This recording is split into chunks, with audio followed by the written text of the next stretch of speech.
Okay. Exhibit A, where the wild things are. This is my horrible, tattered, beaten up copy. Like, this part in the middle comes out, but just ignore that. When Max finally gave up being king of the wild things and he decides to go back home to his mother, but the wild things don't want him to leave. But the wild things cried, "Oh, please don't go. We'll eat you up. We love you so." And Max cried, "No." I'm just pondering some ideas, and this like all-consuming love that the wild things have for Max, and then they tell him they love him so much that they'll just, we'll eat you up, we love you so. His mother called him, and there goes the inside of my book, which I'll pick up in a second, and his mother called him wild thing, and Max said, "I'll eat you up."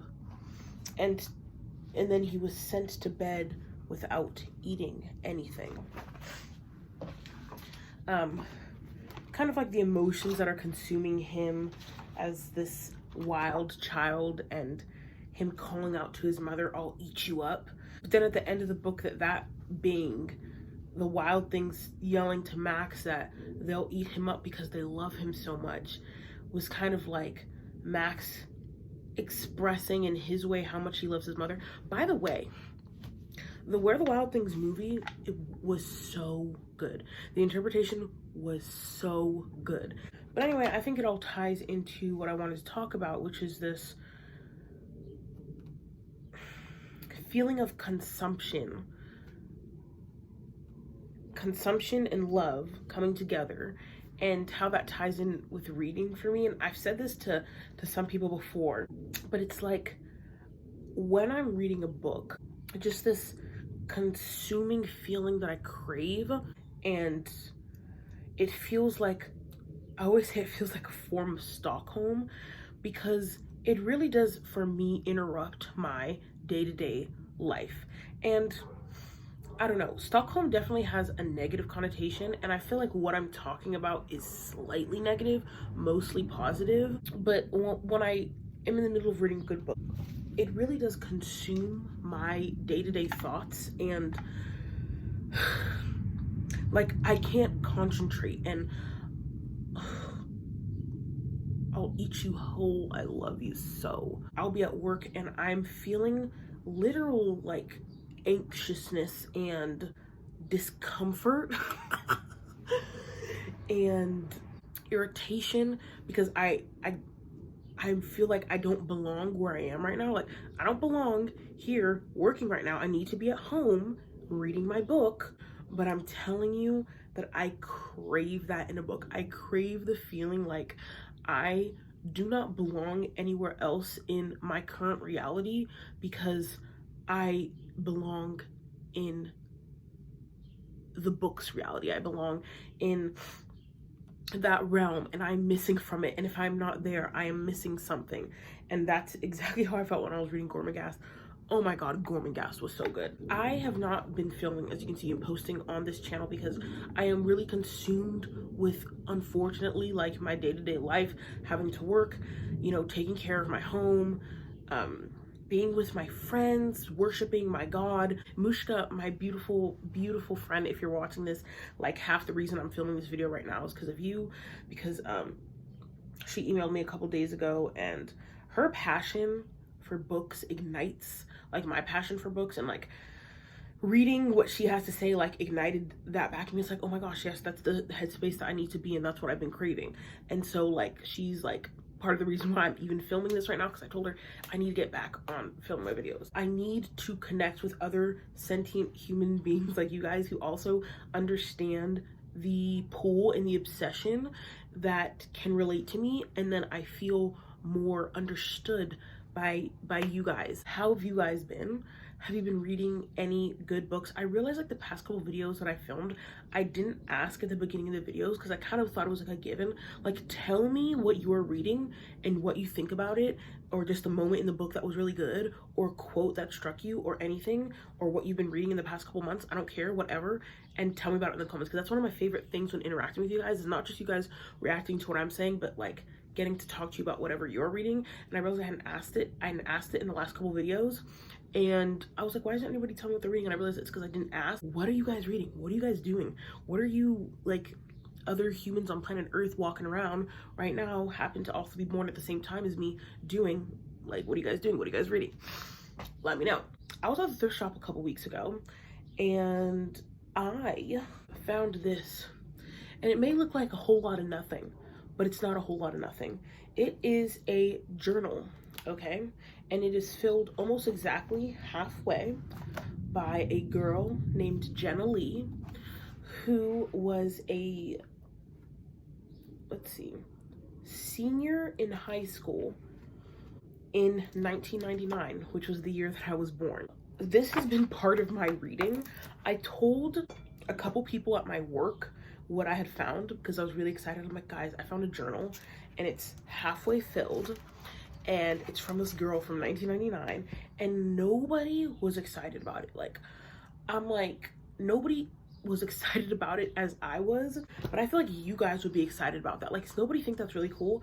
I'm actually going to finish writing in this journal, like the second half that she did not fill.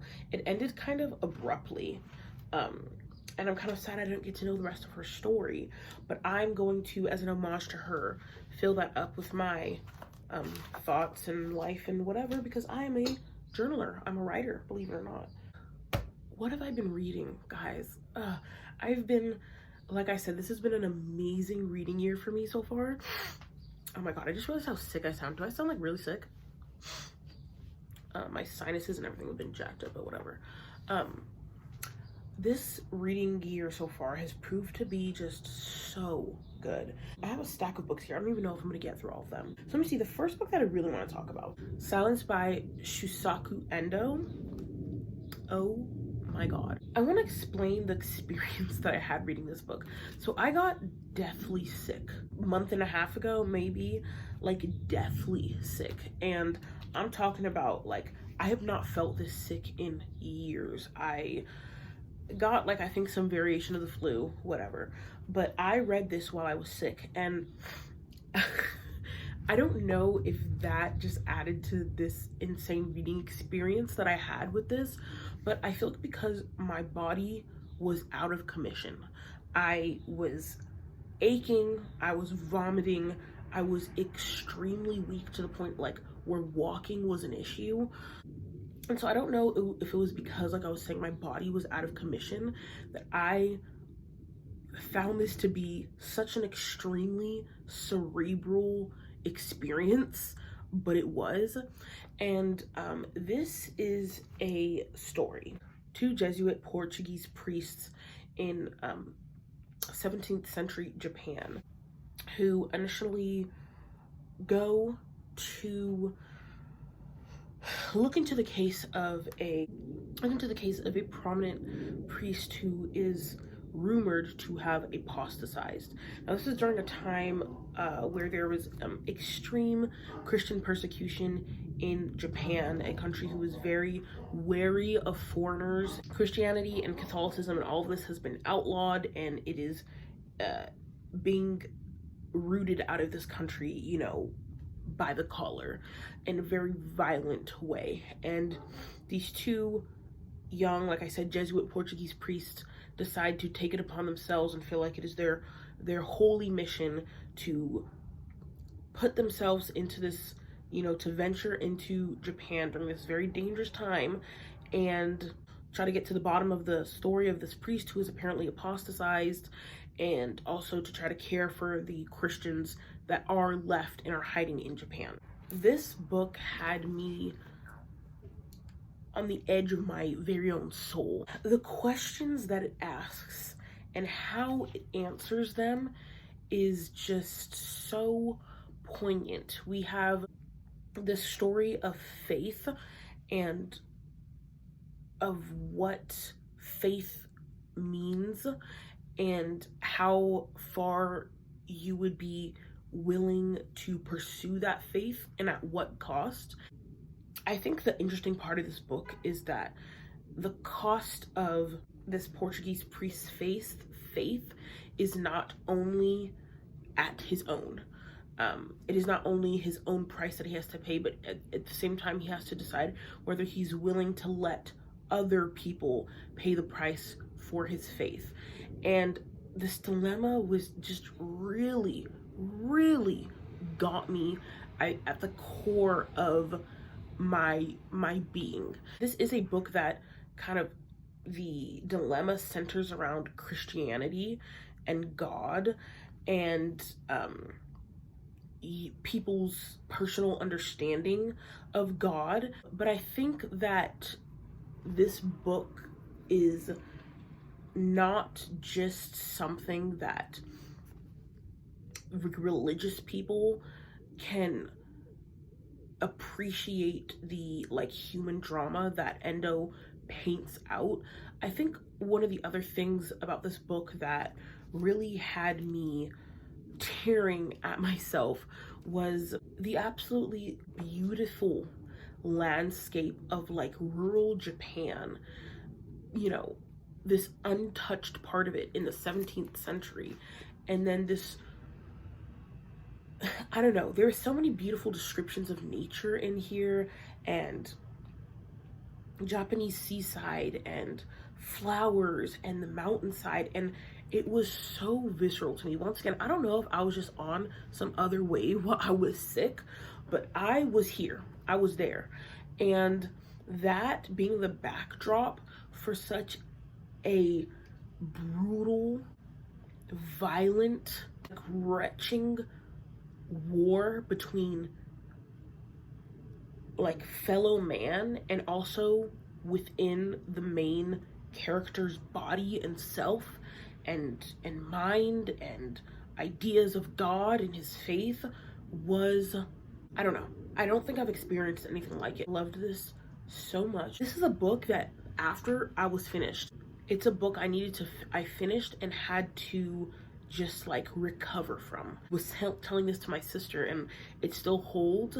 I feel haunted by it, and I mean that word haunted in almost as literal as you could take it. Like it creeps up at me, it creeps up on me at night in random moments. I hear the echoes of this book, and the feelings that possessed me while I was reading it. Oh my god, it was so good. It was so beautiful. It was so jarring. It's a book that like made me wake up. The shock of it like half cured the flu that I was in. Please, if you are anybody who loves literature, who is ready for something to like shock you awake, I need you to read Silence. Just do it. So as I mentioned earlier, I re-entered the world of Gormenghast, and I almost want to cry. I don't think that these hands have ever laid upon art as beautiful as this masterpiece. So Gormenghast is the second book in the Gormenghast trilogy by Mervyn Peake, which surrounds the life of these very absurd, caricature-esque people who live in this great ancient labyrinthine castle called Gormenghast. The first book has to do with kind of setting up this really intricate picture of the lives of the people who live there, and the very like ceremonious and intricate ways of life that they have in this castle. Everything deeply steeped in tradition and in ceremony and in knowing your place among the ecosystem of the castle and the staff and the earl. The first book ends with Titus being, I think, only a year old. He is the new heir of this castle. And so this is the first book that I got to know, really get to know Titus as a character, because the first book he is a baby for the most of the time, and they're kind of setting up all of the players who are going to inhabit his life.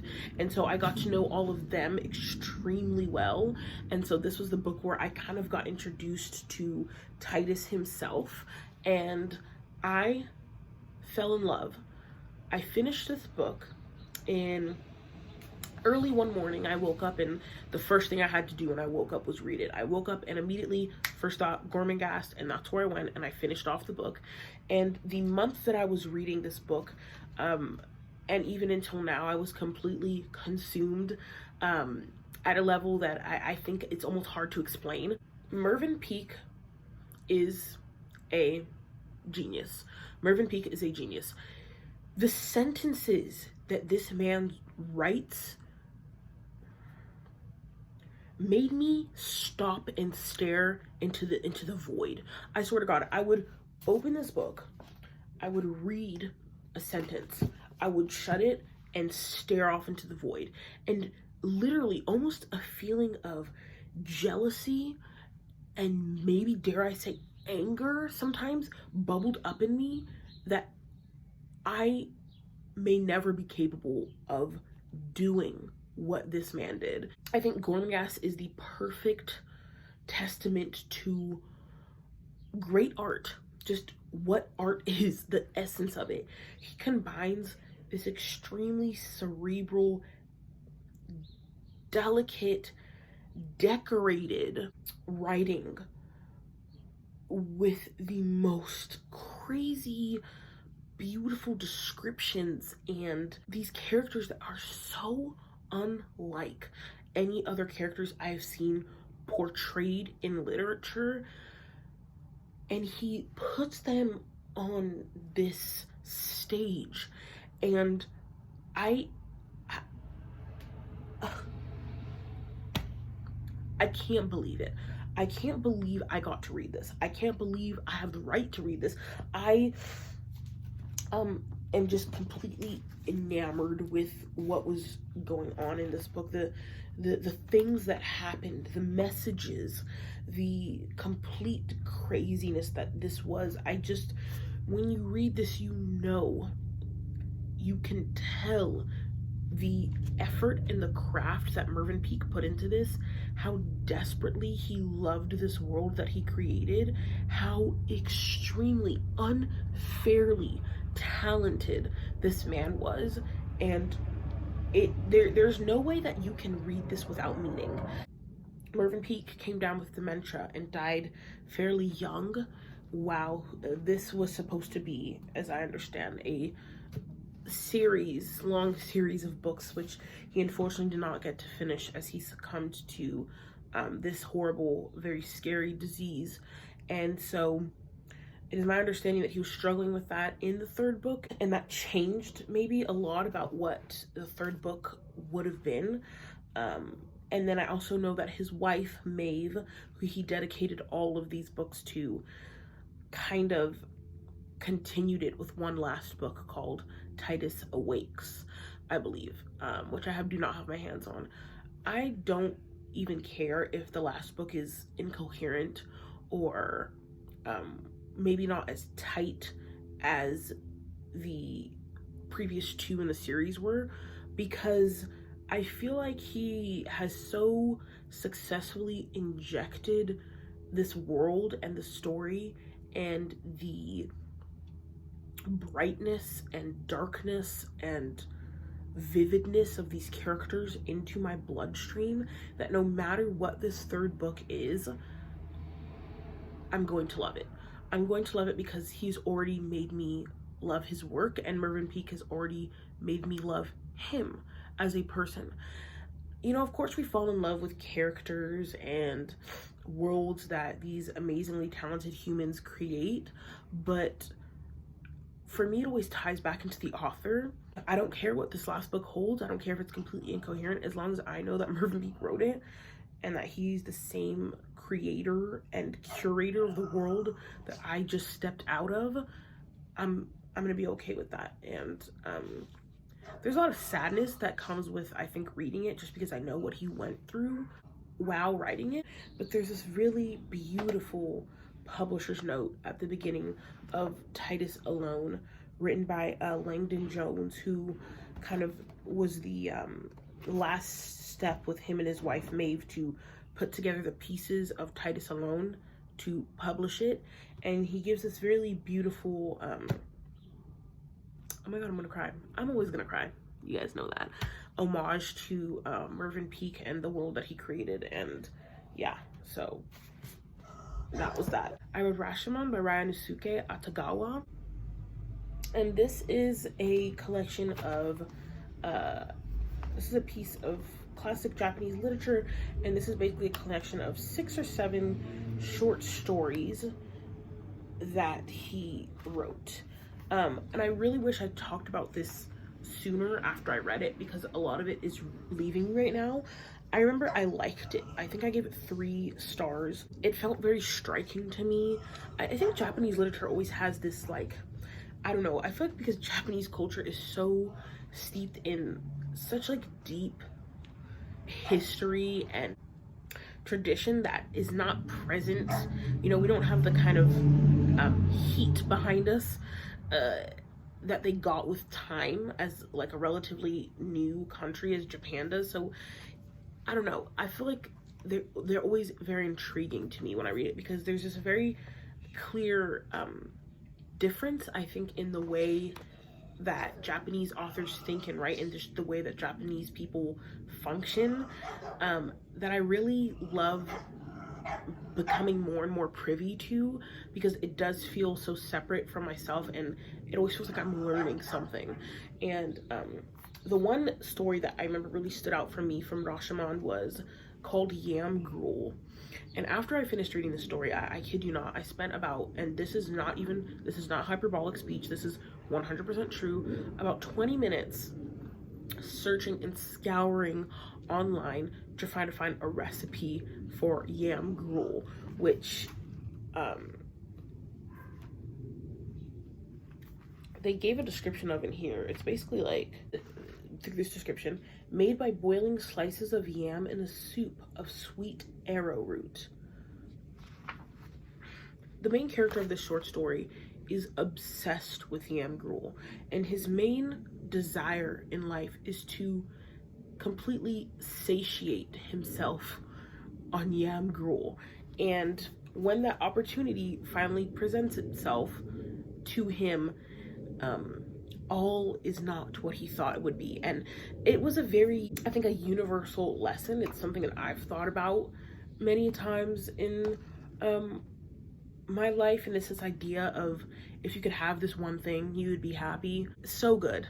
I think I need to reread this again, just to, like, I think reading it for the first time was very much like I felt more of an observer of the space, just kind of taking in the scenery.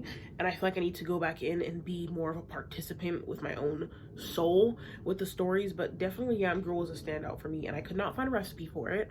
It's lost in time. I found like some African yam recipes, but they were like savory, and the one inside the story is sweet. Yeah, somebody help me find a recipe for yam gruel and send it to me, and I will forever be in your debt. I don't even know what arrowroot is. So anyway, I also read this book called Tuno Song by an author called Odefe Otugun, and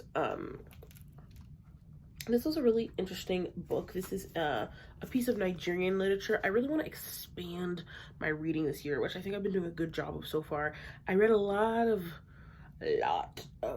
American authors last year, which is completely fine. I love American authors. I am an American, and I love English and all that yummy stuff, but I really need to expand my horizons, and I've been doing a really good job of that so far this year. This one is a really interesting book. Basically, the reason I picked it up is because they compared him to Kafka. I swear to God, I've said this so many times. All you have to do is compare your work to Kafka, and I'm gonna pick it up. But it's a Kafkaesque narrative resonant of the myth of Orpheus.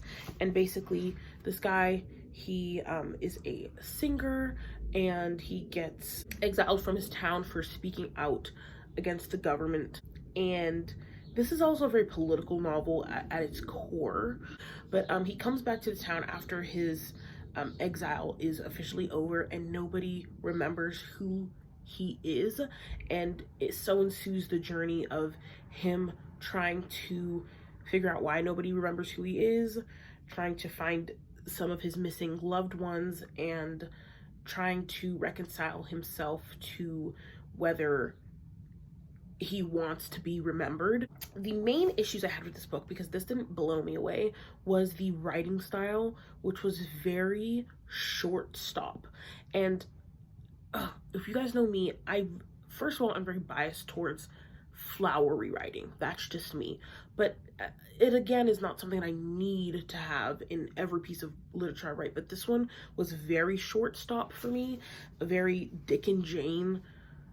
Tommy went down the street, Tommy opened the door, Tommy looked outside, Tommy turned around, like, and I couldn't get past that. It was Kafkaesque, so in the story, it was Kafkaesque, okay? So I can give them that. They didn't completely lie to me on the, you know, flap jacket, but the ending was also very beautiful, which, there was a point in the book where I felt like I was almost, like, somewhere in the middle. I was like almost getting a grasp on the writing style, where I was like, okay, I found my flow. I get, and then I lost it. I lost it again. So the ending was very beautiful. The story itself, I think, was worth reading. I think I gave it 3 stars, and that means that it was worth reading for me. I think this one just barely crossed the line of worth reading. Like, here's worth reading, and it just like barely made it, but it did make it, and it was interesting. And I am, man, there's like, let me let this guy go. After you, sir.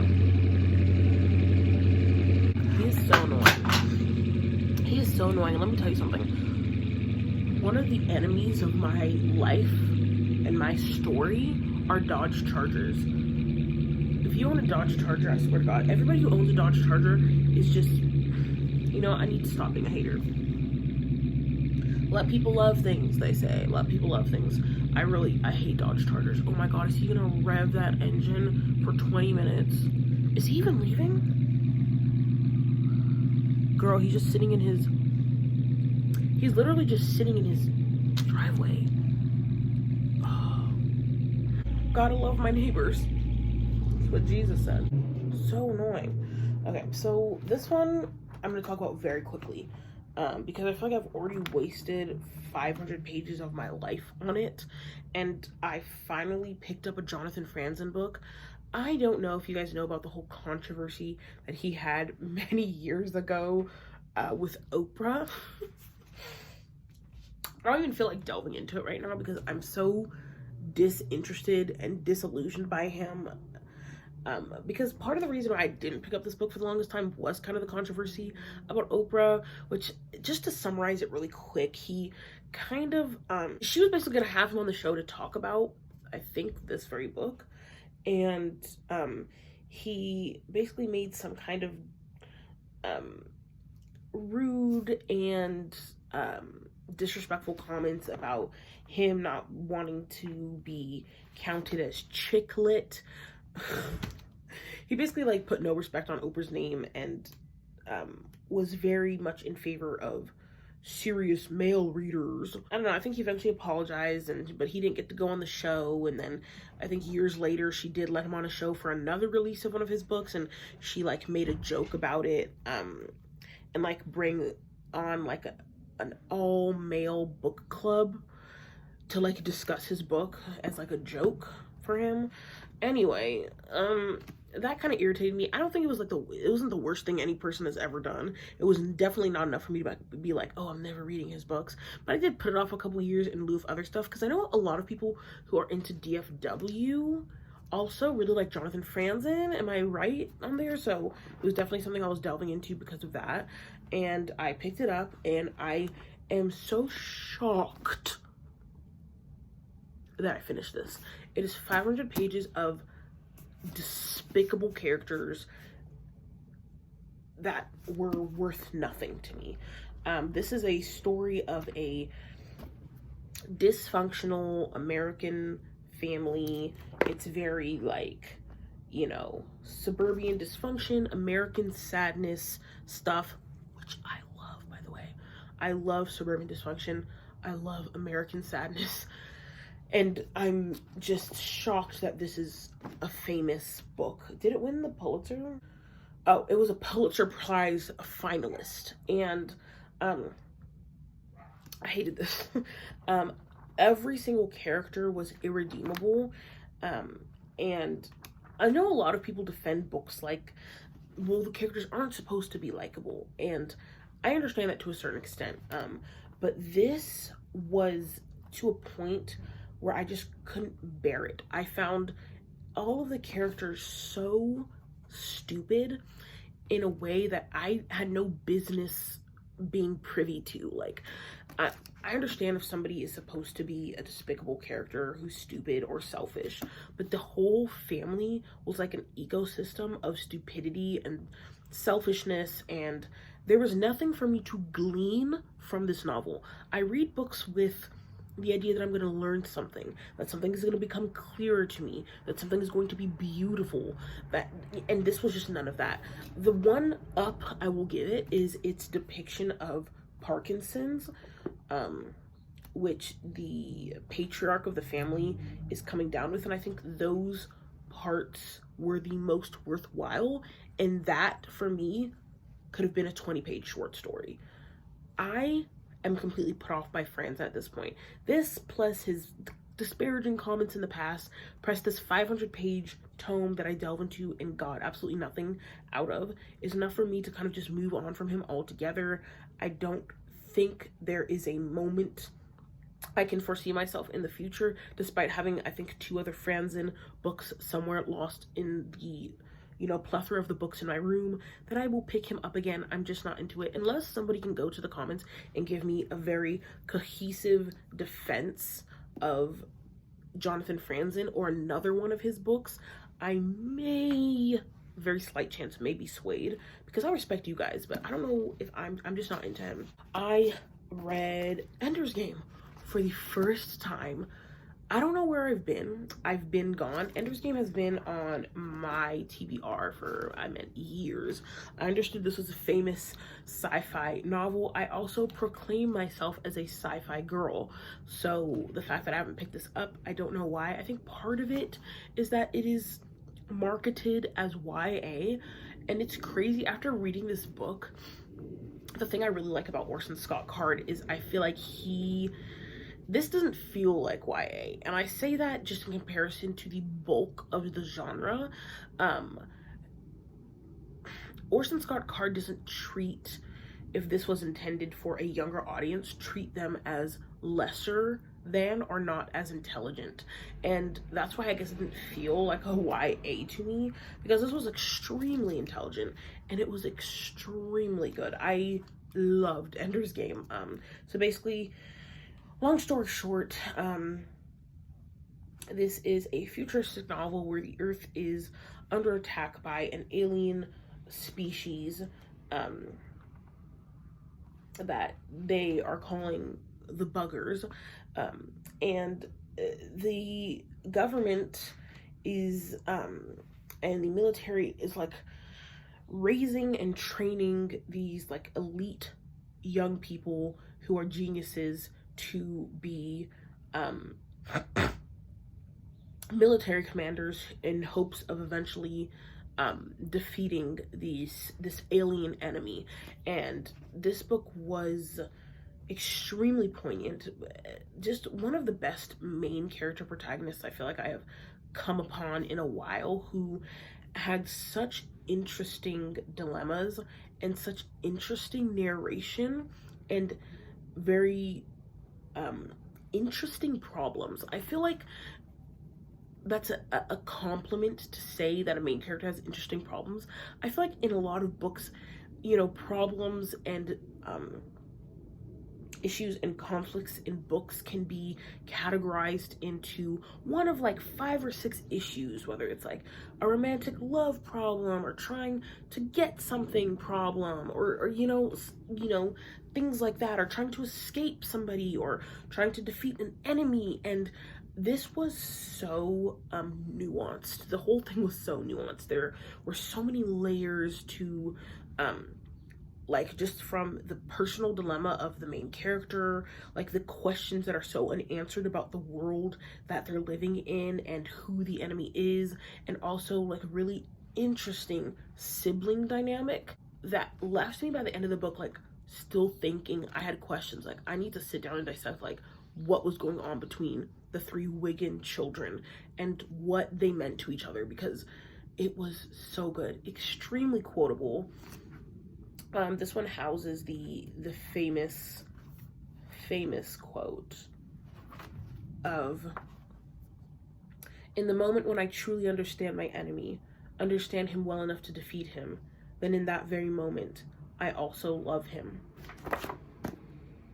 Oh, this book was extremely quotable and extremely good. I'm really looking forward to getting to delve into like the whole universe of Ender. I think the next one I'm reading, my friend is buying it for me. It's the one that centers Bean as the main character, because there's like two separate like timelines that Orson Scott Card wrote. Like you can follow like the stuff that's going on Earth and then stuff going on outside of Earth. So good. I highly recommend Ender's Game. If you by any chance have not read Ender's Game, like go ahead and read that. I read an Octavia Butler book, but it was Clay's Arc by Octavia Butler. I really didn't like this. I read Kindred a couple years ago, and Kindred was an interesting reading experience for me. It was very conflicting. I couldn't quite understand if I liked reading Kindred or not, and part of it was the writing style, part of it was the confusing message of the narrative. I was confused about what I should have known by the end of the book, or what I should have understood or learned by the end of the book. So that was a big issue for me. So anyway, I picked up this, this is an awesome cover, by the way. This book called Clay's Arc, which has to do with this alien microorganism virus thing that has discovered the population on Earth, and is slowly, it like genetically bonds with its host and then basically changes their DNA. Really cool premise. Started off super strong, ended horribly.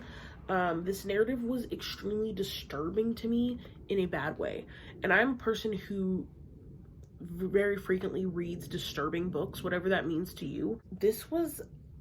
It felt like a hot mess to me. What started off as so strong just became really confusing, graphic in parts that did not need to be graphic, and ultimately fell flat for me. This was not a one-up for Octavia Butler. This has definitely not put me off from her, especially because I know her bibliography is pretty wide, and I've only delved into 2 books. So far, Olivia Butler is not somebody who has really like taken it home with me, which I really want her to, because she's a Black woman in sci-fi, and that alone is enough for me to like give her another chance. So this is just something that I don't recommend. It felt very messy and weird, really weird at some parts. Now onto what I'm currently reading, and then I'm gonna wrap this up. I am currently reading Pavilion of Women by Pearl S. Buck. I read her not last year but the year before with The Good Earth, and I think I forgot how good she was, and I really am smacking myself over the head for not giving her the respect that she deserved this like past year and a half, where I just haven't picked up any more of her books. I do have multiple of them, including one of her a biography about her, but The Good Earth was amazing. It was on my top 10 list. I forgot how good she was, and so reading this absolutely beautiful novel, which is set in this traditional Chinese household following the new matriarch, this woman named Madame Wu, and her journey in finding herself. She is an amazing wife. She is an amazing mother.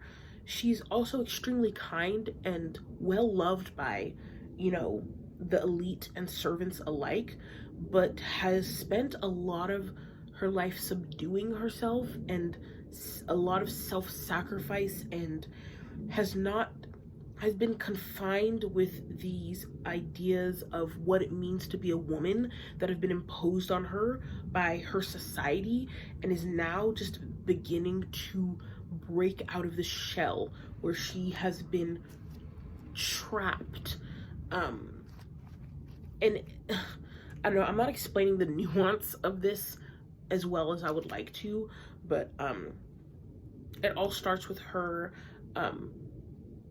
selecting a concubine for her husband and to come into the household as almost a way of her stepping back from this position that she has been given and has embraced in a lot of ways since she was 16 years old and was married. And God, this book is so good. It feels so feminine and so powerful. I'm only about halfway through it right now, but I'm seriously loving this. And I'm gonna have a lot more to say about it when I'm done, but yeah, that's what I'm currently reading. And last but not least, on my currently reading, this one I haven't picked up in a hot second. I'm about 100 pages into it though, and will be finishing, and it's Watership Down by Richard Adams. Oh my god, this is so good. This is one of those books that is also marketed as a children's story, and I'm extremely shocked that it is. I feel like older children's novels and older YA, including Ender's Game, which I believe was dropped in the 80s, felt so much more intelligent. And this is just following some rabbits as they are on a journey to find a new home. Sounds very simple, but even 100 pages in, I can tell you this is extremely poignant and extremely intellectual and really, really good. And it feels like it's heartwarming and also kind of scary. A lot more, I think, thematic than I thought a children's book about rabbits would be, but I'm super excited to finish it. I am also currently I'm always dabbling. I'm dabbling in a lot of books. I have some poetry that I'm kind of in and out of, but I'm gonna not bore you guys with every other third and half book that I'm reading, and I will eventually bring those into the picture when I have finished them or I've read a considerable amount of them. This has been great. This has been so great, just sitting in front of this stupid little phone, because I film on my phone and just talk to you guys, my friends, about some books that I've been reading. What are you guys reading? Let me know in the comments down below. Yeah, I have all these ideas. I don't want to be someone who's all talk, but sometimes I feel like I am, because I'm always telling you guys, I have this idea about this video I want to make, and I'm going to do this, I'm going to do that, and I don't know what I'm going to do. I don't even know what tomorrow is going to be. I don't know what my life is going to, hold for me in the next 20 minutes half the time. Before I go, let me just read to you guys the first little couple sentences of Jenna Lee, July 1999. So today I've decided to start a new journal. New and fresh. No more of the previous junk anymore. I feel so incredibly ridiculous about all of the petty, trivial things that I used to let consume me. Reflecting on my junior year, everything becomes so much clearer as summer proceeds. The amazing obstacles that I've had to overcome, and it reminds me of the metaphor that John, by the way, is her on and off love fling. If you guys want me to read more of this story, John is constantly in her head. I'll just say that, even when she's going through multiple boyfriends. It's like a fire, and it hurts and it burns when going through it, but once you get out, you've been purified and renewed. Yeah, so that was Jenna Lee, 1999. Anyway, guys, I don't know. The night is young, the world is sad, but as always, happy reading, losers.